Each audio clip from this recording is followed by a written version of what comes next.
This is a British broadcasting. Oh, I was going to go down at the third stroke. The time sponsored by Accurus will be Popcorn Pundits time. Well, yeah. That was quite good, that was, wasn't it? Anyway.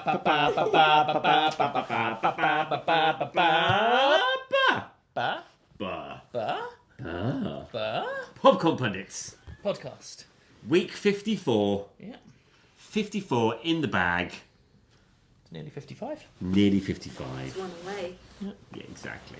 This is your Popcorn Pundits. It's our 54th week of reviewing films, keeping you updated with what's going on at the local cinema, and also entertaining you with streaming films. That you We can went possibly... together. We went together twice this week. You're getting ahead of yourself. Calm down. Sorry, I got giddy about it because it was Calm down. so. To the nipple there. It was so Exactly. good. It is. I nearly came. I nearly came monochrome as well. I was going to say. Okay, thanks for I that. put a grey t-shirt on today, and I thought I won't. No. I'm glad I didn't because you came in your painting outfit. Block on block. Block on block, slightly red. In a slightly communist sort of way. Oh, are we? Okay, Yeah, we're going yeah. down there. Are we? How's Because the what? people? Because what happened 2 days ago? Well, we'll be talking about Yesterday. that Shit, I knew I'd fuck it up. in reference to one of the films we're going to be reviewing. Okay, let's not do that now Exactly. Okay, so who are we and why are we here? We have Nikki Smart, we have Peter James Unger, and we have James Michael Mulchrome reviewing films and spreading joy all over your television screens with YouTube. You're not doing my middle name?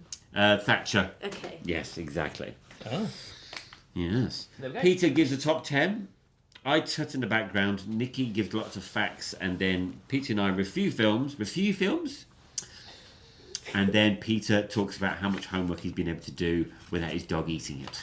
Yes, Yes, indeedy. that is what. Is that happens. correct, Mrs. Smart? Pretty much. Thank you very much. Why do you keep marrying me off and calling me Mrs.? Don't know. Right. Okay. So we're going to start with the top 10. Yes, please. Now, normally, if Nikki, our producer, has printed off the top 15, there's a reason for it. Is there a reason for it that I need to know about? No, Maybe before we start the podcast? Well, actually, yes, because if you look at what's at number 14, it's Yeah. very Yeah. interesting. I was wondering whether that was the reason why. There was Yes. also another, I wanted to shout out the Phantom of the Opera at the Royal Albert Hall Cinema Live thing. It's not a too. movie! It's not a movie, but it's still really good and you're supporting the arts. You are. Oh no, I would go and see it, but he always screams it's not a movie. I was just Not kind of, a I was movie. Yeah, in the Movie. middle of it. Just Yeah. pretending to Yes, be so number 14 is an James interesting Michael one this week. Mulchrome. Okay, so we're going to go to 14, which Yes. is one of the films that we reviewed this week. We Or will be going to review this week. I got You're getting confused ahead of about whether we yourself. recorded it already or Well, whether it's it was Thursday. yesterday or Thursday or Wednesday or whatever. Number 14 is The Apprentice. Yes. Which I if mean, you- the world could be over now, quite frankly. Yeah.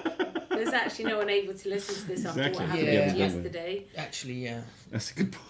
Should we just say we record this on Wednesday then? Yeah, today. And Yeah. so we've just found out that Donald Trump is the re-elected president That's correct. of the USA. And we're going to be reviewing the film The Apprentice. To see how he got there. Exactly. And we might not make it to week See how we got 55. And something really shit might have happened in the last 24 We're hours. going to get assassinated, aren't we? Well, someone might be. So that's number 14 in the chart. So that's number 14. So we're going to jump straight to number 10. Yes. Which is Jura, number 2. Yes. You were going to help me out then, weren't Directed you? by Clint Eastwood. Okay, this is the one you were talking about earlier on. Yes, it and you said looks- it looks pretty decent. So I've- it's I've- out already then. I've seen a snippet of the trailer, and it looks like a fascinating story. The plot looks nice and steady. Clint Eastwood does like to do a thought-provoking movie. A Yes. $1 Million Baby, that sort of thing. Yeah, Very, yeah. very good. So looking forward to it. Nikki, you've expressed interest in this film also. Yes, I'm hoping. I'm trying to find it. It seems to be making its way out of the cinema. No, it's definitely going to be at our local cinema this week. It is, but during the weekday, and which is very tempting, unless I call in sick, Yes. They'll never know. they won't know Just don't tell them. what that I'm sick. Yeah. Anyway, what's number 9? Number 9 is Sing 'Em Again. Not Sing Them Again. No. It's Sing Ham Sing Again. Ham again. Which Yes. we need some information about, please, It's producer. a 2024 Indian Hindi language action film written and directed by Rohit Shetty, who also co-produced it under Rohit Shetty Pictures with a Z. alongside Reliance Entertainment. So that would explain why when we were leaving the screen yesterday, there were an awful lot of Indian people going out at the cinema. They looked very pleased at the about same time. it as They well. looked really, really pleased about it. Yeah. But there's always a really massive take-up for Indian films. think it's with- They're fantastic. always I think packed. it's It's really- amazing. I think it's an amazing thing. Number 8, Transformers 1. which you've seen and you rated it quite Yeah, I highly. rated You it really good. enjoyed It's it. all right. I do want to go and see it, so I may put that aside for a nice Sunday afternoon maybe. for Okay, myself. this number 7 is Yeah. written in capitals. Yeah, I know. Do I need to shout this? Yes. Bull Booyah 3. Right. You didn't shout the 3. He did. Well, You went 3. I ran out of steam. The main character enters a spooky estate where he confronts a pair of vindictive ghosts, both asserting to be Manjuka. Right. Ah. So it's a local film, then? Yes. Right. Where's it from? I believe it's another Hindi. Oh, good. It's Okay. a horror comedy, Right. Number All right. 6, and it's 2 Honora. hours 38. Yes. Number 6, Honora. I don't know anything about that either. Okay, Honora is. You are busy today. She's a sex worker from Brooklyn. Why do I not know about this? No, this is the Russian movie, isn't it? Gets her chance at a Cinderella story when she meets and marries the son of an oligarch. Yeah. I can never say that word. Once the news reaches Russia, her fairy tale is threatened as the parents set out for New York to get the marriage annulled. It looks quite good. It actually looks really Yeah, good. it looks a little bit raw, a little bit sleazy. I like the look of it. Number 5, Smile 2. Smarty, which did surprise us in a smiley sort of way last Yeah, week. however, I spoke to someone who was a Smile 1 fan Yes. this week, and they hated it. Well, they know nothing, do they? Well, no, we can't say that because it's a subjective thing, this film. No, film I can say that reviewing because it's thing. subjective. Oh, yeah, you can. That's his I subject. still don't get this. Still don't understand the know. subjectivity Exactly. thing. You can argue with somebody, but your argument is not to convince them that you're correct. Your argument is to tell them what your opinion is. You patronising prick. Number 4, Small Things Like These. Oh, the small things. Yes. Blink 182. No, Yeah. I'm joking. Number 3, I can't believe I've got to do this. Do you not want me to tell you about small things like Yes, that? please, I Nikki. just presumed you weren't going to. Oh, it's a Cillian Murphy. Yes. In 1985, Bill Furlong, a devoted father, uncovers disturbing secrets at the local convent. As he investigates, he discovers shocking truths about his own past and life. Yes. This looks like it's going to be a massively heart-wrenching film.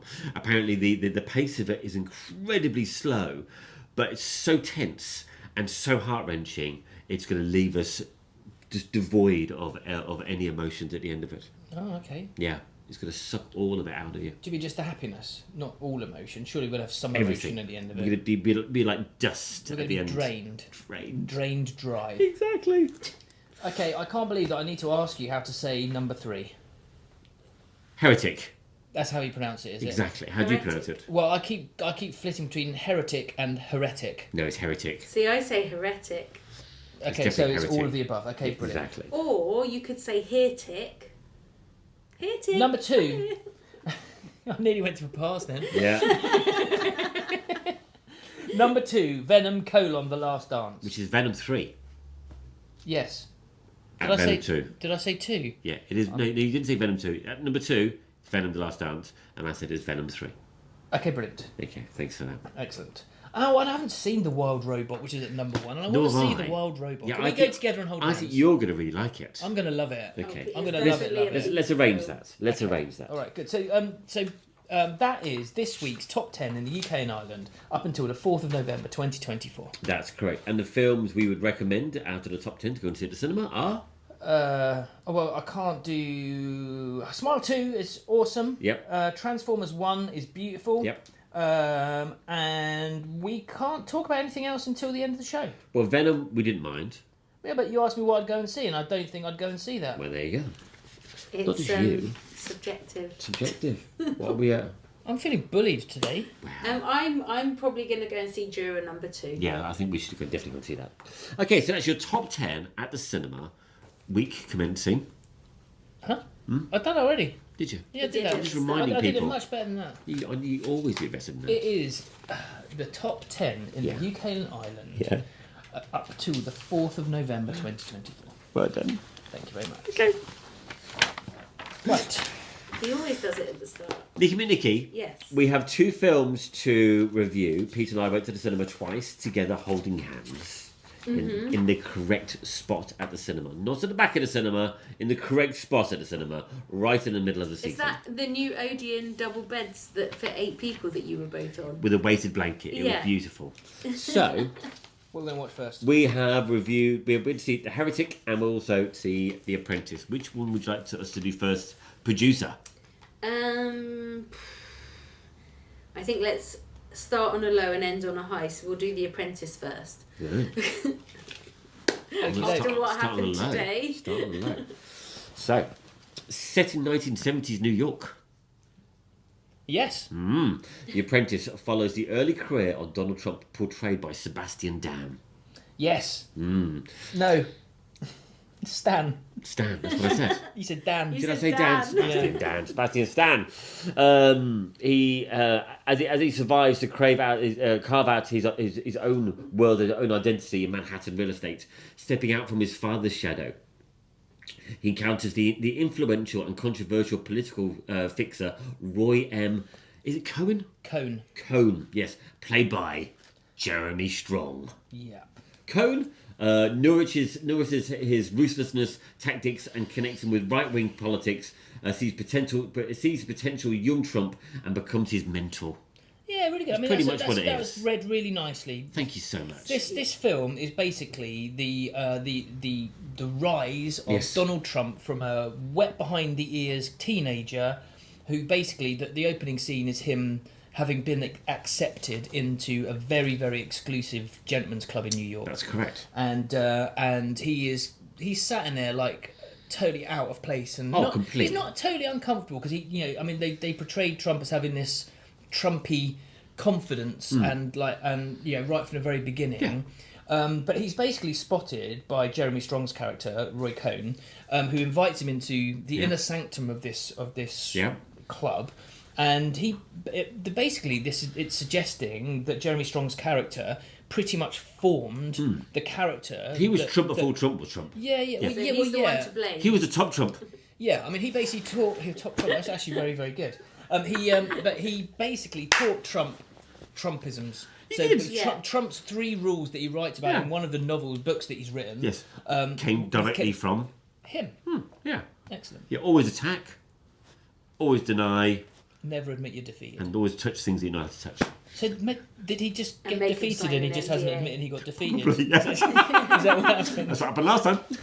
Yeah. Anyway, Sebastian Stan. Yes.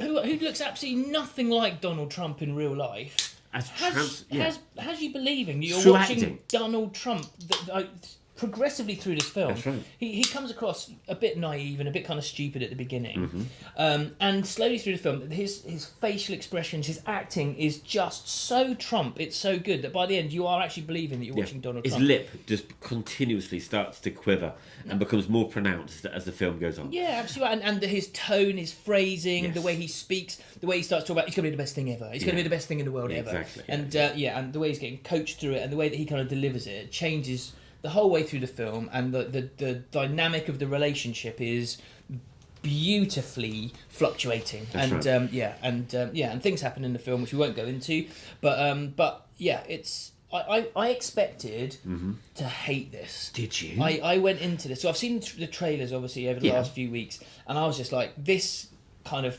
appears to me to be like a Netflix. Did you feel like six-parter? Do you think it was going to be? Did you feel that it was going to be? You were going to walk out and go, it should have been on the television?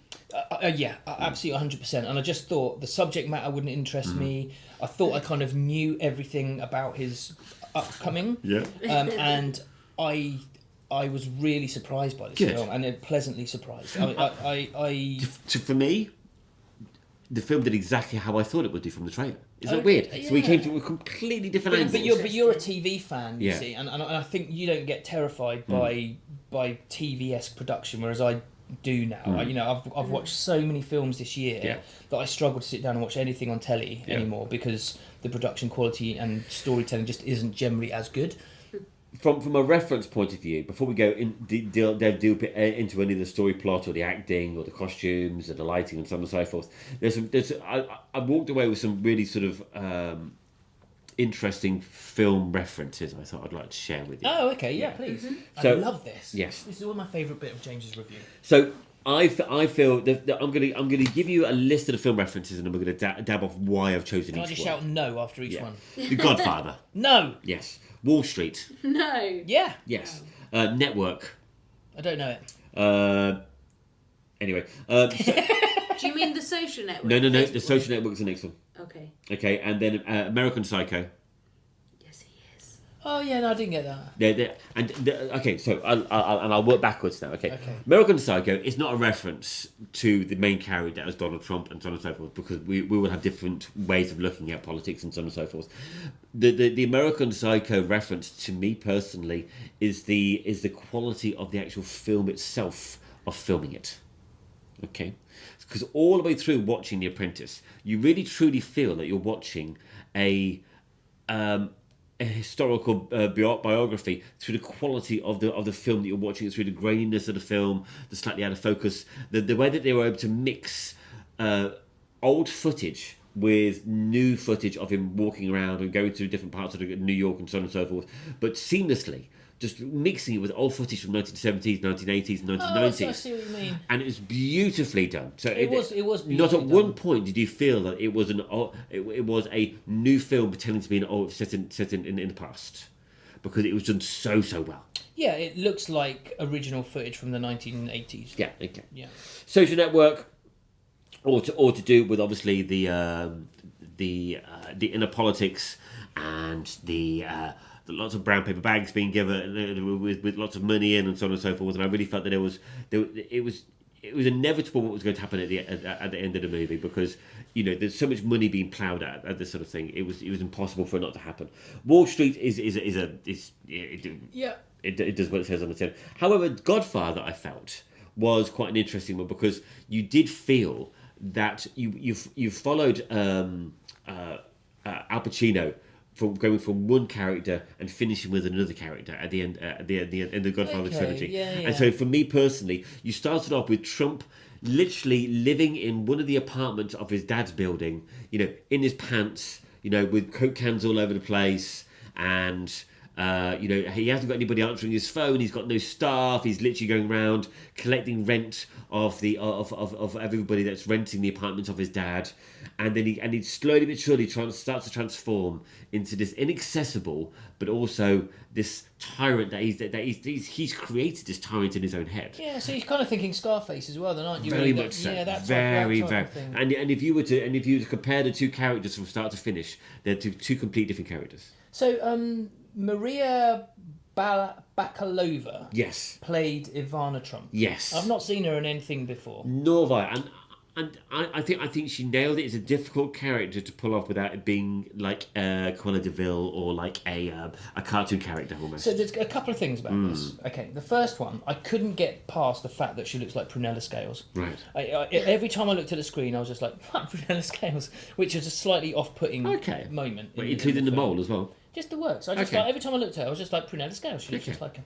And then the other thing was that I've always really struggled to imagine Donald Trump attracting women, and the fact that they kind of explain his romantic side, or how he wooed her. Yes. I found that quite interesting. Yeah, nothing to do with paying them at all. Well, anyway.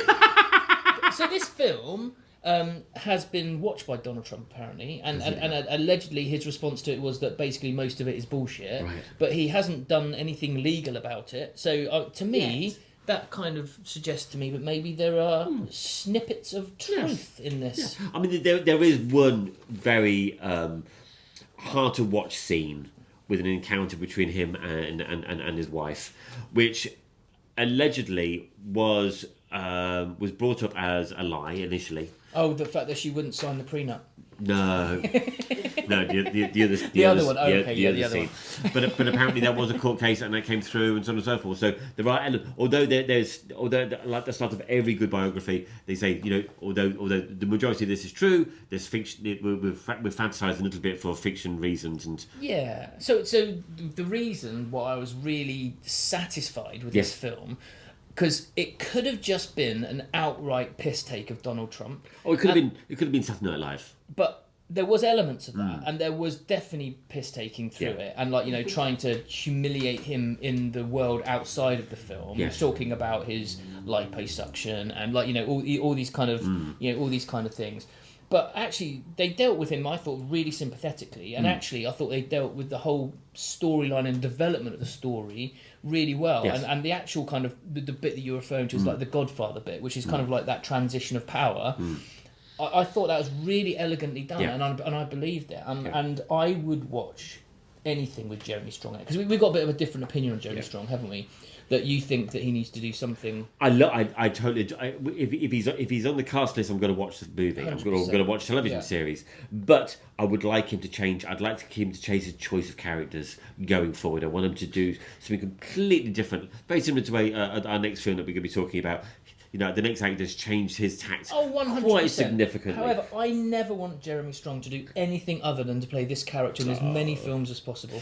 I just love it. Should we just wrap up on the film itself? Because I think it's important to point out that the film not only... from a critic point of view, the film to me, is... If you are a lover of Donald Trump, you're not going to like it. Okay. However, if you are a pure hater of Donald Trump, you're not going to like it, because there is a sympathetic element to it. I think it's a fascinating biography that explores the wealth and power, emphasising on the themes of deception and ambition. The film offers a perspective that it neither glorifies or vinifies the subject, but also. I think it's a really important film. So I totally agree with the sentiment of what you're saying, but I think you've got it the wrong way round. I think it absolutely does glorify the good and the bad of Donald Trump, and I think that's the dichotomy of Donald Trump. I'm not saying it doesn't glorify, what I'm saying is it does. That's what I'm saying. So what I'm trying to say is, if you are a true hater of Donald Trump, you're almost going to look at it and go, hang on a minute, no, I want him to be more of a villain. Yeah. And if you are a lover of Donald Trump, you've got to go, no, he wouldn't do that. So that's why I like that. That's why you get an element of realism going through it. Yeah, no, there is an element of realism about it, and and what people have to understand is that films are a subjective thing, and go in there with an open mind. Exactly. Yeah, very much so. Yeah, very. Stand-up performances by Stan and Strong. And Prunella Scales. Yeah, exactly. Yes. And so, even Martin Donovan, who played his brother, Fred Trump, I thought he was really good as well. Yeah, I think he was the weakest link, personally. Okay. That's my thoughts. Scores? 7.8. Really? Yeah. Okay. I give it a 9.1. Wow. Oh, no, it's not 9. It is. I think it is. I don't think it is. I think it is. Okay, very interesting. Very interesting. I think our average might be closer to the truth. I think you might be right. But that's what we're there for. Yep. Nicky. I was half expecting Pete to do his usual fast maths and do it for me. 8.45. 8.55. Would you like to give us any facts or goofs or anything that we've missed out on, Nicky, on the film The Apprentice? So there's a few of them. Mm-hmm. So it is directed by a gentleman called Ali Abbasi. Yes. He is a Iranian gentleman. He's a director and writer known for Holy Spider, Border and Shelley. Right. I don't know if you've seen any of those. No. And then with reference to the lady who played Mrs. Trump. Havana. She was in Guardians of the Galaxy Volume 3. She did the voice of Cosmo. Okay. She was in Bodies. And she was also in Borat, subsequent movie film. Of course she was. She played the daughter, didn't she? Yeah. Was Ali Abbasi not? Was he not involved in The Last of Us? Sorry, the Netflix The Last thing. of Us, the TV series. Yeah, the TV series. Yeah. Oh. Was the director or writer for that? He was director. Oh, okay, good.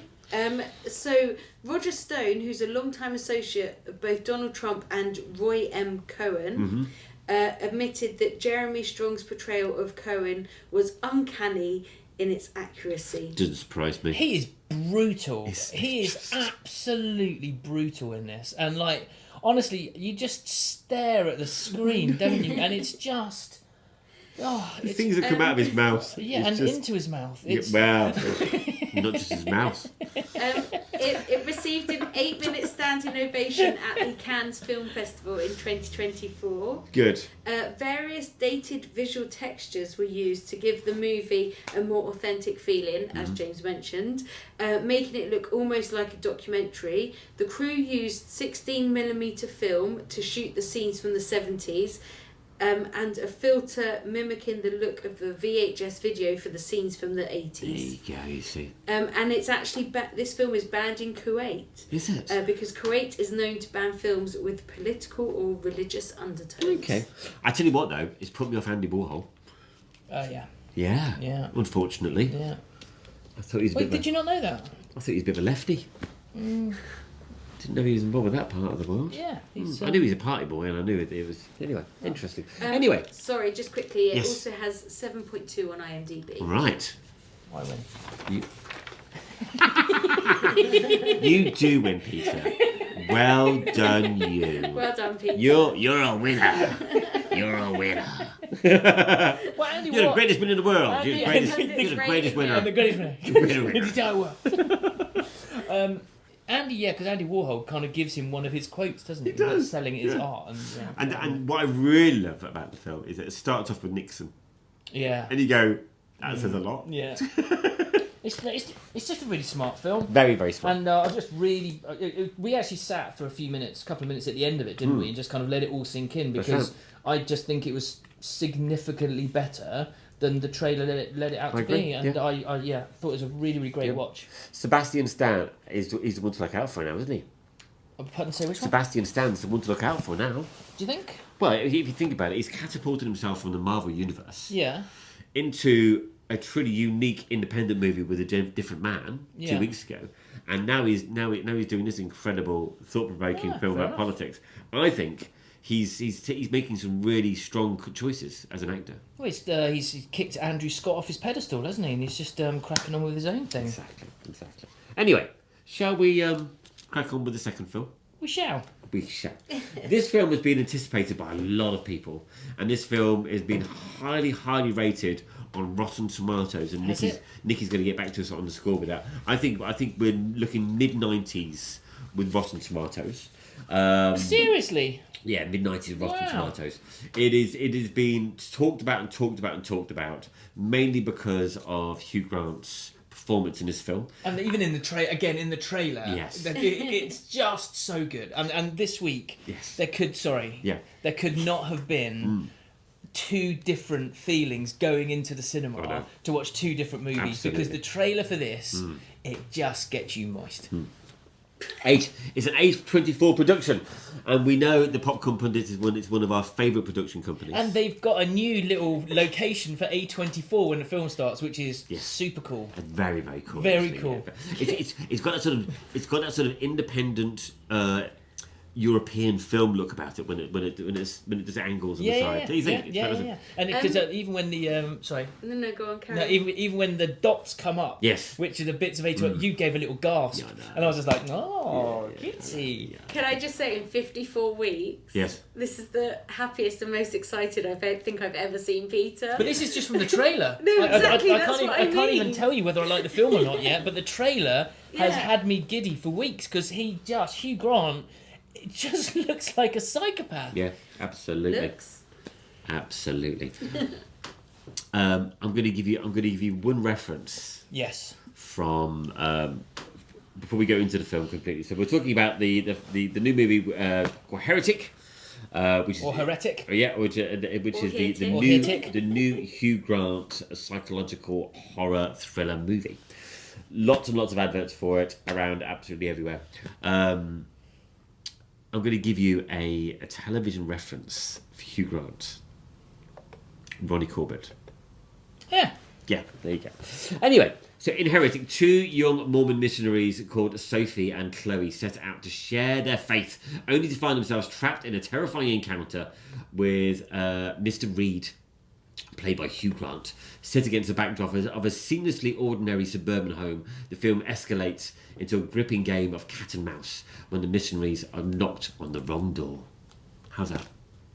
Yeah, that's a good Pretty place. much. Good place to That's start. a good start. That's a good start. Over to you, Peter. So yeah, we've got these two young 19, 20-year-old girls who are sat on a park bench as we cut from black, and they're having a really human teenage very human conversation. Yeah. And as their conversation kind of starts. It made me really happy because I didn't want them to be stereotypical really and cliche. stereotypically staid, nunny type characters. The fact that they're actually just very religious young girls, and also clearly have been a bit naughty in their lives. But also there's an element. What I really liked, sorry to interrupt you, but what I really loved about the opening scene, is that traditionally when you have two young people talking, you feel like they're talking at the screen. Yeah. And you feel like they're acting at the screen to say, I'm young, I'm having a young conversation, and you should be listening. On this occasion, you felt like you were actually earwigging in to a conversation. It's like you were cycling behind them on the bench. Exactly. Yeah, and it was done really well, and it draws you in straight away. And immediately it uses a bit of humour, because obviously they're talking about sexual protection and so on and so forth. I won't give anything away, but the way that this conversation comes around, and when the camera pulls away, you do not laugh and that breaks up the start of the film. It just feels like a really normal chat, doesn't it? Yeah. But it's like funny as well. One of them is referencing a pornographic film that they've seen, and then the other one turns around and goes, "Do you watch a lot of pornographic films?" Yeah, exactly. Yes. No, I don't. No, I don't. Exactly. And then it goes, and then it goes into something that I expected, which is basically they have a little conversation about faith, just to establish to the viewers and to the watchers of the film where these two characters sit. And exactly. Yeah. Who they are and what they're there to do. And immediately you start to you assume what direction their characters are going to go in, even by certain looks that they make, even by certain small little comments they make. And this thing before Hugh Grant is anywhere near the screen. They're clearly smart human beings. Yes. And it's a lovely start to a film. It is. It's beautifully started. Initially, when they go to Reed's house, Hugh Grant's house. Initially, he's well versed. He is posing no challenges at all, really. Initially, he's super polite. Yeah, exactly. Invites them in. Yeah, and and there is basically the girls are not allowed to go into a house unless there is a female representative from that house in the room in which they go to. Exactly. And Hugh Grant basically very beautifully suggests that his wife is in the back room. That's right. And there are reasons why she can't come out. She's too shy, or she's doing something. Now, if you've seen the trailer, you pretty much know the first 25 minutes of the film. Without all the beautiful acting, you know the subplot of the film, because they've immediately established that he is his wife is making blueberry pie and he's using a blueberry candle. Yeah. We're not giving anything away because that's in the trailer. And he's using a blueberry candle, scented candle, to give the illusion of his wife cooking blueberry pie. And then immediately your brain goes into overdrive, thinking to himself, what's behind the door? What's he hiding? What's he going to do with these two? But the nice thing about this film is we know he's a psycho before the girls do. Yes. Because they walk into the house and he says a line. Yes. And I let out a little gasp. Yes. And you just giggled because I just went, and because he says a line which basically means, "Oh, you girls are fucked." Yes. And they just don't pick up on it Not at all. And it's just so washed over. Yeah. Very, very cleverly done. It was brilliantly done. I was like, Very hang on a minute. He did just, didn't he? Now I've mentioned this before. I think the film cleverly blends humour and horror continuously all the way through the film. Sometimes to the detriment of the horror, I feel sometimes. Particularly when Reed's does the arguments leading to religion and so on and so forth. I think it goes into. I think it's incredibly intelligent the way that he argues about religion, and very incredibly intelligent about how he argues about what he's doing. But when the humour's used, it's kind of almost too funny in a way, and so you almost there's certain points in the film where you almost. You find him unthreatening because it is so funny sometimes. Yeah, but I think his threateningness comes because of his portrayal of the unthreatening nature. Yeah, oh yeah. He portrays that unthreatening nature. Well, he uses a classic line from Speak No Evil when they turn around to him and go, "Why are you doing this?"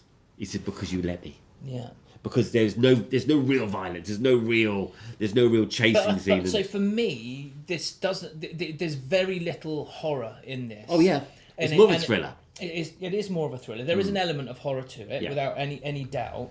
But then I think they needed to counteract the pace of the thriller with something else, and his character has to bring a bit of light. And even if you're laughing at him kind of uncomfortably because he is clearly super creepy, that I thought that humour actually worked really well. I really liked it. Okay, so while the first half of Heretic is marked with intense dialogue and psychological tension, drawing viewers into the madness of Reed's worldview, the latter half, for me personally, shifts more towards a more traditional horror, although I found it slightly underwhelming compared to the strong build-up. I felt that the second half, the third act, I felt was a little bit messy, was a little bit confused, and it lost its focus just slightly. So you were going to bring another person's opinion into this review. You mentioned it to me earlier on. I think this is the moment where you should talk about what Sophie thought. That's correct, yes, exactly. Because this, to me, is the bit that was what Sophie suggested. Yeah. So there is incredibly clever writing, and there's definitely, after speaking to somebody who's a lot more intelligent with me about religion, my wife. Yeah, but the huge amount of research that's gone into this film is absolutely on a plate. So it's Dan Brown, isn't it? Dan Brown. Yeah. Dan Brown is there's definitely a direct reference all the way through to Dan Brown's works and all of his novels and all of his studies and so on and so forth, in reference to studies on religion. And that horror thriller bit is very Dan Brown, because it is predominantly thriller, but there is always that element, because we're talking about religion. We are. Yeah? This is a discussion Hence the word as heretic, to is religion real or not? Yes. And it's the question between Hugh Grant's character and the two sisters as to whether God does exist, doesn't exist. And the thriller horror bit it's always a surprise, as it is in Dan Brown's films and books. I felt it could have been twice as long, and I felt that if he tidied up the end and made it a little bit more focused at the end and continued focusing with the Dan Brown element, I think it would have been a spectacular classic. I could have watched it all day long. Good. Wow. Yes. I just didn't want it to end, and it's 2 hours, isn't it? Yeah. It's a 2-hour film. It's a long film. But honestly, gone in a second. So it's the first film. Okay, I haven't seen a few films with you for a little while. Yeah.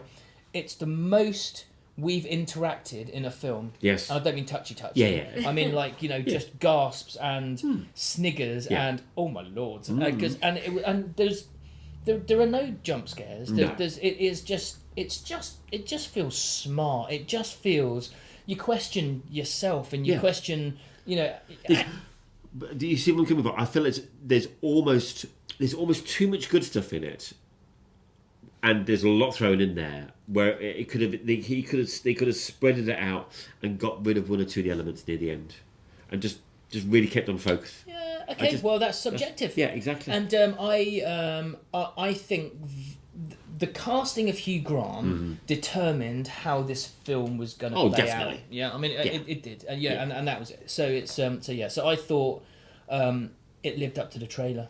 So, film references. Oh, I love this. Film references. Now, there are two versions of this film, and I obviously like the original more so than I like the remake. And I like the Scandi version, which obviously is the original version. And that's a film called... Is that? Yeah, it's a film called Funny Games. Right, okay. Okay. The remake has got, what's his name, Ross in it. David Schwimmer. Tim Roth in it, which is very good. Ross. It's very good, but the original... But the original David Schwimmer. is incredibly good. And so Funny Games is definitely a fantastic. When was that made? Funny Games was made Like a long time ago. a while ago. And it stands the test of time, do you think? But, you'll get it as homework later. Don't worry about that. Yeah, and I'd put it in a similar category to Speak No Evil. But the original. Okay. Yeah, it's got that sort of vibe. Okay, cool. Yeah, Oh, that like sort that. of that We sort like that a of lot. low key, terrifying element to it. There's another film called The Invitation, Okay. which is good. It's streaming at the moment, which I'll make you watch later on. Which is a really interesting. Well, it does exactly what it says on the tin. Somebody's invited to a house. To a party, not knowing what sort of party it's going to be, and it all kicks off. Not like a Donald Trump party, but not like a Roy party. But that's another party completely. Obviously, Get Out is another reference, the classic Get Out. And you can see lots of references with that, and so on and so forth. The Witch, where there is that constant nagging question all the way through: is this real? Is this not real? Is this going to be a supernatural thing? Is this going to be a religious deity movie? Or is this going to be a religious sort of doubting movie? Or is it going to be something completely different? It could be a sci-fi or something like that. And The Witch did exactly the same, where he was constantly bombarding you with religious imagery, but you weren't quite sure how it was going to end. And then finally, Misery. Yeah, okay. Yeah. I get a The little entrapment, bit of that. and that sort of unnerving entrapment of somebody that couldn't fight you in the street, but once you're stuck in that bed, you're absolutely knackered. You did really well then, because you were about to say a word which we would have had to have edited out, and you did very, very well. Thank you well very much. done. There's too much time in front of me. Sorry, he would have had to have edited out? Yeah, it would have had to have been edited out by the production team. Captivating exploration of belief, mortality, wrapped in a psychological thriller, making it a thought-provoking horror. It's just a bloody good watch. Good. It's just a bloody good watch. Scores on the doors, Mr. Peter. 8.7. 8.7. I really enjoyed it. I give it an 8.5. Yeah, okay. 8.6. Only because of the ending. 8.6. 8.6. 8.6. Divided by 2. I think that's 8.6. Is it? Oh, Yeah. 7.2 on IMDb. Can you give us some info, Miss Nikki McMickey? I will, and I'll have to do it quite quickly because we're going to go to the hour otherwise. No, we're not. Sophie Thatcher, who Yes. played Sister Barnes, Thatcher. It's a middle name. and Chloe East, who played Sister Paxton, Yes. were both raised Mormon. Shut up. So were able to give valuable insight into the religion when shooting Seriously? the movie. They are both no longer Mormons. Weird that. Weird that. Hugh Grant was cast in this film based on his work on Cloud Atlas, which is a 2012 film. So I thought he was pulled up after being in The Gentleman. Yeah, The Gentleman, yeah. No, that would have been filmed probably similar time. Hugh Grant's second horror film. What's his other one? Don't know. Peter? Love Actually. I love that film. That is so quite much. horrific, isn't it? It's The Lair of the White Worm, Oh, I've seen that. which is a 1988 Yeah, film. it's old, yeah. I Yeah. think I have seen that. Yes. I've probably got rid of it out of my brain. And for the right music at the end credits. Wasn't it Radiohead? So it was a version of Knocking on Heaven's Door, Yes. set to the tune of Fade Into You by Mazzy Star. It's a nod to the fact that Creep by Radiohead is a reiteration, due to the melody, of The Air That I Breathe by the Hollies, which is previously How did we mentioned not mention by that? Grant in the movie. Because if you mention it, I don't have any facts to give. No, but the reason I say that, Nikki, is because during the film... It's a really important part of the film. But not even that. It's a really important part of James. Yeah. You know, the music the thread music, through this yeah. film. Yeah. And like, the fact that they mentioned Radiohead, it was another kind of like, oh, here we go. Well, Yeah. James going to take this. Yes. Couple more quick facts. Miss Thatcher, Yes. who played Sister Barnes, you have actually seen her recently in something. I normally Google this, but I didn't do that tonight. So she was in Prospect, which is 2018 film. Right. The Bogeyman, which is a 2023 film. Right. And Maxine. Was she? She was the FX artist in Was she? Oh. I have to say, they played it really, really well, the two female cast in it. Yeah. And to the point where, particularly the blonde actress, and I can't remember her name now, and I think it is Maxine rather than Chloe. The politeness and the intellect just stayed all the way through the entire movie, Well, and I she thought was called Thatcher. that worked really, really well. Yeah, they were. Yeah, they I thought they were brilliant, Yes. and the fact that there was an underlying emotion of fear for them. Yes. And they were still kind of trying to maintain politeness because they weren't quite sure which way it was going to go before it went. Yeah, exactly. But the other thing I kind of liked about this film was normally, like when you watch horror and when you watch more and more horror or thrillers, you get to see the setup props for later in the film. Yeah. And you know it's coming. You see triggers, yeah. And I with this, there are some, but I thought it was done so well that I actually forgot about them, nearly all of them, until they were actually happening. And then, do you know what I mean? Yeah, I have to say, it was very few times I'm watching a film and there was three specific points in the film when I thought to myself, I have no idea what direction the film is going to go in. Yeah, and no direction at all. Absolutely. And when it takes the flip. The flip, yeah. It's just, I was kind of like, oh wow, we're going here. Yeah. And that was like really weird. And a totally unexpected turn in the plot line. It was very, very smart. Well, thank you very much. That's our audition of the new thriller by Hugh Grant, Heretic. Just quickly, you mentioned Funny Games. Yes. So the original is a 1997 one. Yes. And did you say that was a foreign language? I think it's Scandi, yes. Yeah, so you can tell by the actors' names. Yes. And then there's a 2007 version, which Tim is Roth. the Naomi Watts and Tim Roth. Yeah.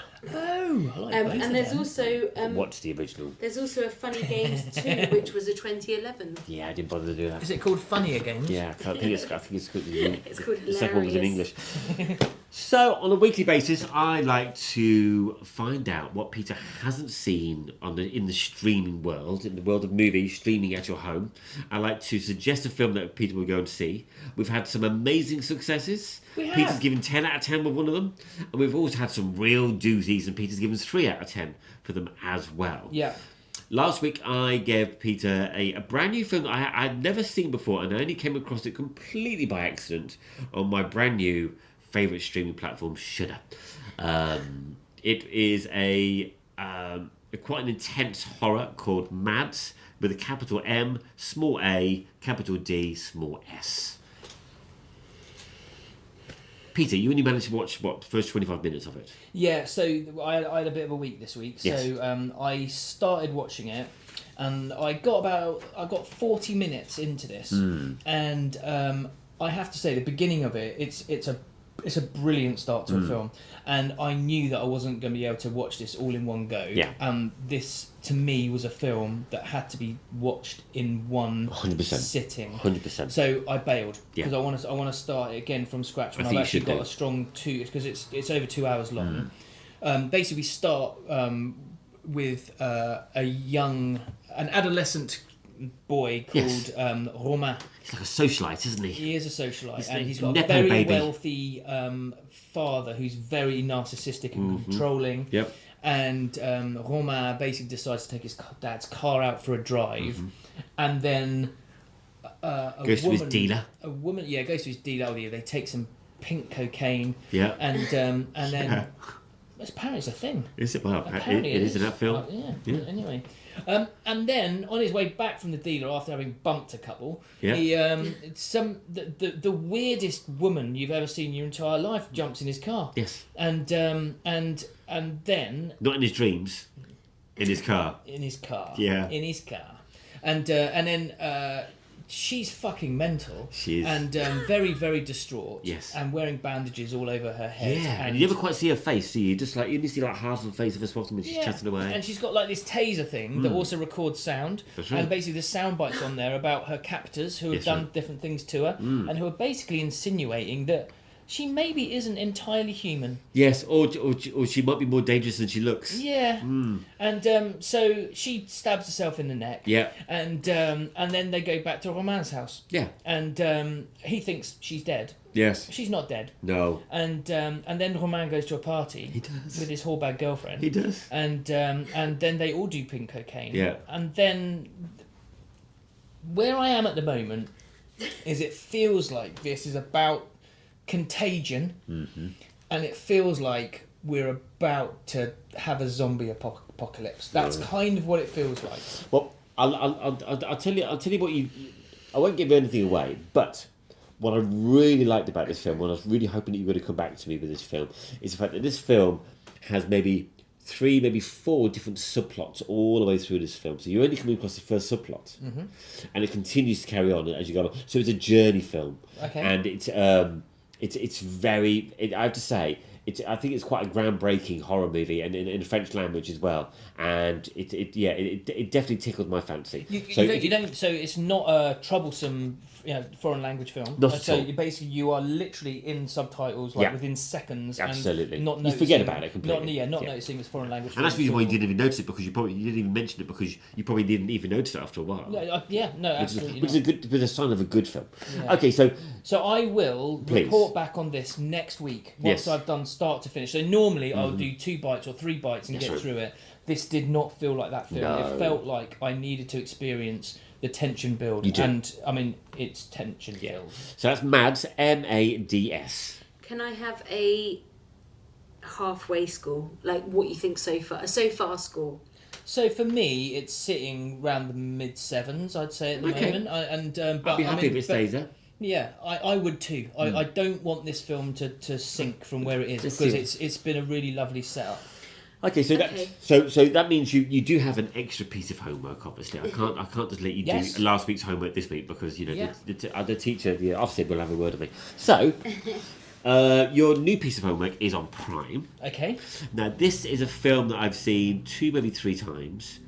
I haven't seen it for at least 4 years, so I'm going to watch it this week as well. Oh, cool. Okay, brilliant. Okay. And to me, this film is a beautiful mixture of what we've been doing over the last 54 weeks. It's got an element of beauty. It's got an element of sophisticated filmmaking. It's a foreign language movie. It's a Japanese film. It's intensely horrific. But I love the way he said that. He's so chill. He was supposed to say it's stunningly beautiful. Yeah. But at the same time, there's a seedy edge to it that just keeps you gripped all the way through. And yeah, it is a beautiful, beautiful film. The film is called The Audition. Okay. It's not called The Audition, it's called Audition. A lonely Japanese widower whose son is planning to move out of the house soon expresses his sadness to a friend and fellow film producer, who becomes inspired to hold an audition for a non-existent film, so that the widower can select a new potential bride from the resulting audition pool. The widower ultimately becomes fascinated by one particular. So basically, the widower becomes fascinated by one young woman from the audition. The first impressions can often be horribly wrong. Okay. Awesome, thank you very much. Yes, indeed. I'm so looking forward to... This the 1999 film? Yes, that's correct. Yes, so it's available on BFI Player, That's right. Amazon Prime if you have a subscription, Google Play, Apple TV and the Sky Store. Perfect. Peter, you've got something to say, you've got a finger in your hand. Something just popped into my head, and I think I can actually give you a piece of homework for a change. And this is literally instant, okay? I can't even remember the name of it. We haven't rehearsed this. We have not rehearsed this, and this it could go terribly wrong.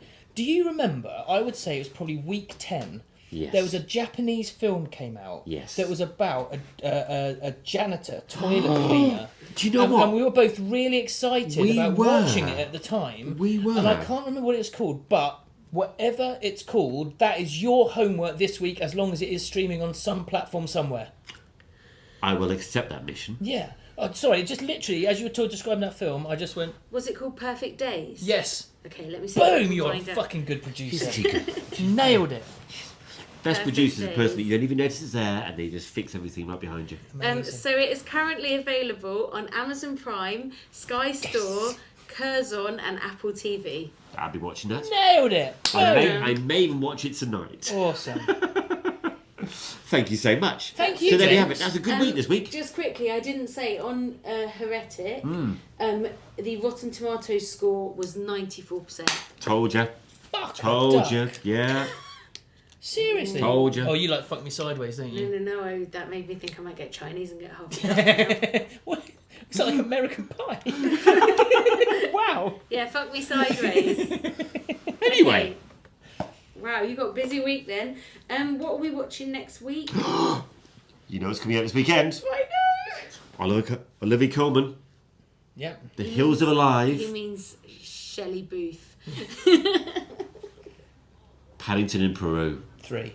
I cannot wait. Can you not? Honestly, I can't Me wait. too. what I'm going to do is I'm going to watch Paddington 1 and Paddington 2 at home. Me too. And then I'm going to go and watch the third one. Oh, That's what I'm. If they did a triple bill at the cinema, I would buy a ticket. okay. Why are they doing a triple bill? It could be the perfect Sunday. You know, it could be cold. Because it's a kids' film, and kids are not going to It's sit not a kids' kids' film. film. It's not a kids' It's film. not a puppet. Every grown-up I've asked have said it's not a kid's Can film. I just refer you back to the beginning of this podcast when I said I was feeling slightly bullied? No, it's back again. that wasn't recorded You when both you said just that, shouted at unfortunately. me. You just shouted at Excuse me, me. I just found your film that you were trying to set me. Be nice to me. So there you have it. That is week 54, and the wheels have fallen off already. Paddington in Peru. I'm probably going to try and see Juror number 2. Yeah, me too. Peter? Oh, should we all go together? Yeah, let's do Let's that. look at some times. Anything you in particular you think of seeing, Peter? Yeah, all of that. All of it. the above. All the above. And his All of homework that. as well. Yeah. James, how can people get in touch with us? People can get in contact with us God, via. this is going to go wrong. People can get involved with it. Get in contact with us via any of our streaming platforms. There's usually a little note at the bottom of our streaming platform, particularly Spotify.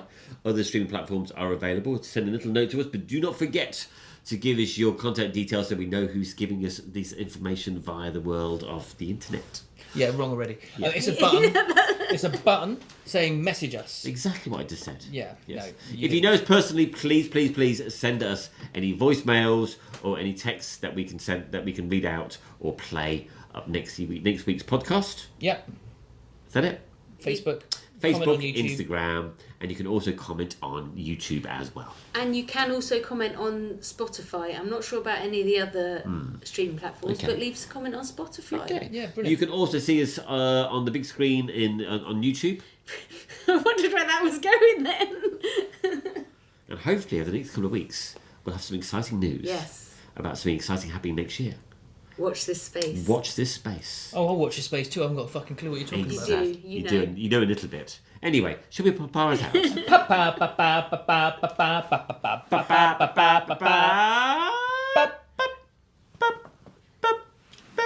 Popcorn Pundits, week 54. Thank you very much. Heretic is the best trailer ever.